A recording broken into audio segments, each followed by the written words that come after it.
Hello everyone. In this video, I'm going to continue to talk about chapter 4, and we're going to talk about dreaming, and then we're also going to talk about sleep disorders that people can have. So there's a lot of debate among psychologists about the meaning of our dreams. Some psychologists believe that our dreams are just kind of reviewing what's happening during the day and consolidating memories, and that the actual content of our dreams really doesn't mean anything. And then there are psychologists and other people who really like to study dreams and really believe that there's a lot of meaning to our dreams. So there's a lot of controversy about dreaming in the psychological field and in the world too. I personally think that dreaming can certainly give us an insight into how we're doing during the day, whether we're stressing out. Most of us have stress dreams and some of us have really good dreams. So our dreams are definitely a reflection of what's going on during the day and how we're doing psychologically. Whether the content of our dream actually means what it is when we have a dream is debatable, and there's still a huge amount of research to be done and still a huge mystery around why do we need to sleep and why do we need to dream every night, and why is it that everybody dreams every night. I always have students in my class that say they don't remember their dreams. They don't believe that they actually dream, but actually everybody dreams, but there are people that just do not remember their dreams very well. But every one of us dreams. It's just a matter of many of us are more focused on remembering what we dream, and many of us are more interested in learning about what our dreams are about. So if you remember from the last chapter, most of us dream 4 to 5 times a night. I talked about there is a lot of debate over the meaning of our dreams. Freud really believed that our dreams were like a window into our unconscious mind, and he was really interested in dreams and really felt dreams were valuable and important. One of his first books was called The Interpretation of Dreams, and he often talked to his patients about their dreams and the content of their dream. And he said that there's 2 different contents to people's dreams, that there's something called manifest content, which is the actual content, and usually the actual content of our dreams can be a little bit bizarre, and it doesn't have the logic of daytime activities. So a lot of times they're weird, and we think that's partly due to the different brain activity that we have when we're dreaming versus when we're awake. But Freud said there's that content, and then there's the actual latent content, which he said is the actual meaning of our dreams, the underlying meaning. And he said that the underlying meaning is what reveals our unconscious desires. So interesting. There is a new movement out called lucid dreaming. And there are people that are psychologists that are interested in dreaming, and then there are people that are just interested in dreaming because they find it interesting. So not everybody that talks about dreaming or interprets dreams is necessarily well schooled in the area, but there are a lot of people that are just really fascinated by dreams. But the book does actually mention lucid dreaming, and it's a newer area of dream study, and it is there is a psychologist, and I can't remember his name, that is mentioned in the book that talks about lucid dreaming. And lucid dreaming, I wonder a little bit about how related it is to hypnosis and also to meditation. But what it's talking about is conscious dreaming, so being aware of when we are dreaming and then being able to control the content of our dreams. It seems a little new agey and a little I don't know, but there's definitely an interest in this area, and there will definitely be more and more research in this area, and we'll see.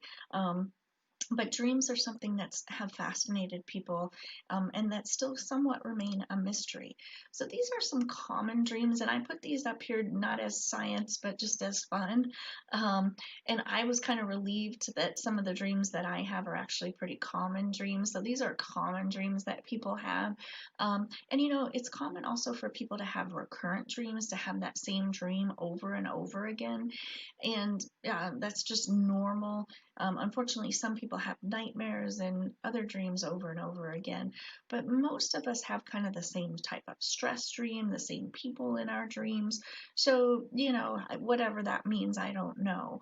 But the common dreams that people have are naked dreams, where you're finding yourself someplace naked that you don't want to be, like at school or at work. And they say that indicates that you're feeling kind of vulnerable and maybe a little bit out of control as well. A flying dream is when you're feeling great and you're on top of the world. I haven't had that dream as much as I'd like to have it, but that is a common dream. A chase dream is a very common dream, and it's definitely a stress dream. I have it pretty commonly, and it may change what's chasing you. It may stay the same what's chasing you, but we all have that dream, and it really does indicate what's going on during the day too. It certainly reflects that you're stressed out during the day, and a lot of times if you're having these same dreams over and over again, especially the stress type dreams, might indicate that you need to figure out how to reduce your stress level, because it is definitely reflecting what's going on during the day too. Falling dreams, we all have that dream where we're falling and we hit the ground, or we don't hit the ground, or we wake up before we hit the ground. Test anxiety dreams. And this last one, the tooth loss dream, I was really happy to hear that was common, because I have this dream fairly, not too often luckily, but my teeth are falling out and I'm trying to push them all back in there. And the interpretation of that dream is that you're feeling out of control in your life. It's definitely a stress dream. And somebody mentioned also that it has to do with vanity and feeling like you're losing your looks as well. But definitely when I have that dream, I know that I'm really stressed out. So these are just common dreams, and there's a lot of information that you can find about how to interpret your dreams. Most of it's not necessarily scientific, but some of it makes a lot of sense. And I do think it's helpful to pay attention to your dreams.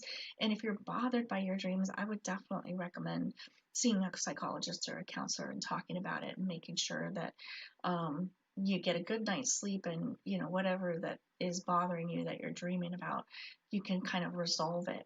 So if you're a person that doesn't remember your dreams, one of the simplest things to do, which sounds silly, is to plan to remember your dreams. Sometimes people have a notepad next to their bed so they can write down what they were dreaming about, because really once you wake up, that dream, that memory of that dream really disappears pretty quickly. You might want to also try waking up slowly, hitting that snooze button in the morning. That's when you usually remember your dreams, is when you're sort of in that light stage of sleep coming out of the dream. And you can certainly have somebody wake you up if you really don't believe that you're dreaming, and see if they can wake you up during a dream and you can tell them about it. And certainly, problem solve in your dreams. Think about something you want to solve before you go to bed at night, and see if you wake up with a resolution in the morning. And I think I mentioned about studying the night before. Let your brain do some work for you while you're sleeping. And people that don't sleep well often have trouble remembering their dreams. So it might be an indicator, if you don't remember your dreams, that you don't sleep well. So, it's really important to get good sleep and really understand whether or not you're getting good sleep. So we're going to talk a little bit about some different sleep disorders. We're going to start out talking about sleepwalking. Sleepwalking, this is the fancy name that I can't even say about sleepwalking. And sleepwalking actually occurs during non-REM sleep, which is really interesting. You would think that sleepwalking would occur during dream sleep, that the person's acting out what they're dreaming about, and that's actually not the case. Sleepwalking is actually fairly common in children. About 25% of kids, so 1 in 4 kids from age 6 to 12, actually sleepwalk. But most of them grow out of it, and really only 1 to 2% of adults actually sleepwalk. So it's not very common in adulthood. It's much more common in males, and there's also a genetic factor. 80% of people that sleepwalk have somebody in their family that also sleepwalks as well. So we definitely think there's a strong genetic component. And we know that when people are sleepwalking, there's parts of the brain that are awake and some that are asleep. And people have done some pretty fantastic things, like driving a car. Some people have claimed to commit murders while they were sleepwalking. So people can function pretty well while they're sleepwalking, which is kind of scary because they're not consciously aware and they're not consciously awake. If you've ever talked to somebody while they're sleepwalking, they don't respond to you, they don't see you, they're not aware of their surroundings. So it's kind of scary to think that somebody could hop in their car and drive somewhere while they're sleepwalking, but it can happen. And people that have a history of sleepwalking and difficulty with sleepwalking can have an episode be brought on by stress and depression and not getting enough sleep. Using drugs and alcohol can trigger episodes of people that have a history of sleepwalking, but it's not something that just occurs with your average person. And it's pretty rare. 1 to 2% of people actually sleepwalk. So some people have driven cars in their sleep. This is not uncommon. Um, and some people have claimed to commit murders while they were sleepwalking. So there's actually 68 recorded cases of sleepwalking murders where people have claimed that they were sleepwalking during their murderous episode, and somehow they're not responsible, of course, for their crime. And it is some pretty fantastic stories. So Kenneth Parks of Ontario, California, actually drove 14 miles and killed his in-laws in the middle of the night, and he claimed that he was sleepwalking.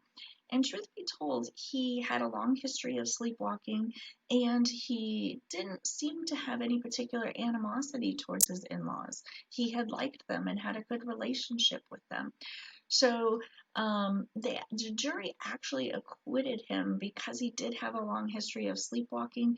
But today, this defense is not used very often. I haven't heard of a recent case at all, because I think early on when people were claiming that they were sleepwalking, there was not as much understood about sleepwalking and whether or not people could actually commit a murder during sleepwalking. So people were trying to use that as a defense, but it's not a defense that really works very well today. But there was a case in Scottsdale here in 1981 where Steven Steinberg stabbed his wife 28 times, and the jury actually acquitted him because he claimed that he was sleepwalking at the time. Scott Falater was a man that later killed his wife and claimed that he was sleepwalking. He actually stabbed his wife 44 times and drowned her in the swimming pool. His neighbor was actually looking over the fence to see what was going on and saw him holding his wife's underneath the water in the swimming pool and called police, of course. And he was actually found guilty of first-degree murder because he actually made many attempts to hide the knife and the weapons he was using and bloody clothing and stuff like that. So he was definitely trying to cover up his crime, and jurors really didn't believe that somebody that was sleepwalking would have the ability to try to cover up their tracks, basically. So interesting cases, and people can do some pretty crazy stuff when they're sleepwalking. Um, and we'll talk a little bit about sleep eating, but we'll talk about these other things first. So there are some other things called parasomnias. So sleep disorders are known as parasomnias. So and sleep talking is not necessarily considered a disorder because many people actually talk in their sleep. And actually sleep talking can occur at any stage of sleep. The deeper the person is in sleep, in their sleep stage, the less able you'll be able to make out what they're saying. If they're in a light sleep, you can tell pretty clearly what they're saying. But you would think sleep talking occurs during REM stage of sleep, but it actually can occur at any stage of sleep. And you could kind of interpret what you think about that. I would say that people that are stressed often will sleep talk more than if they're not stressed, but some people just sleep talk more than other people, and we don't necessarily know why. There's something called REM sleep behavior disorder that we mentioned earlier, where people actually physically act out their dreams because their body's not paralyzed as it should be in that REM stage. The last thing I want to talk about here is called hypnagogic hallucinations, which sounds like a really fancy word, but it's something that we have all experienced.